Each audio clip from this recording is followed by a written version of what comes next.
The air hung heavy with the scent of salt and decay, a pungent reminder that the ocean was always nearby. The rickety wooden planks creaked under my weight as I walked along the pier, the sound echoing in the stillness of the night.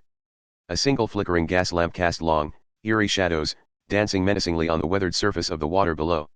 I had come here searching for answers, a desperate attempt to piece together the fragments of a life that had been torn apart. The man I loved, a talented but troubled artist, had disappeared without a trace 6 months ago. All that remained were whispers and rumors, tales of wild experiments with dangerous substances and forbidden knowledge. Now, I stood before his abandoned workshop, its windows boarded up, the paint peeling like sunburned skin. A heavy padlock secured the door, but determination fueled my resolve. With a grunt, I heaved on the rusty handle until it gave way, the metal screeching in protest. The stench of chemicals and dust assaulted my nostrils as I stepped inside, each breath a reminder of his absence. The workshop was cluttered with half-finished projects and strange contraptions, testaments to his brilliant yet twisted mind. In the center of the room stood a large canvas, its surface covered in a swirling mass of colors that seemed to writhe and pulsate under the dim light.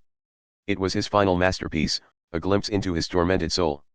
As I reached out to touch the canvas, a wave of dizziness washed over me.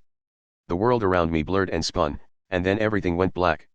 When I awoke, I found myself lying on the floor, my head pounding. A voice, raspy and weak, filled the room. It was coming from behind a curtain at the back of the workshop. I pulled aside the heavy fabric, revealing a figure huddled in the corner. His eyes were wide with fear, his face pale and drawn.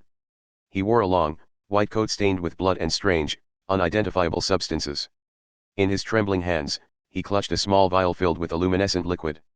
"I'm sorry," he croaked, his voice hoarse from disuse. "It was the only way." His words hung in the air, heavy with despair.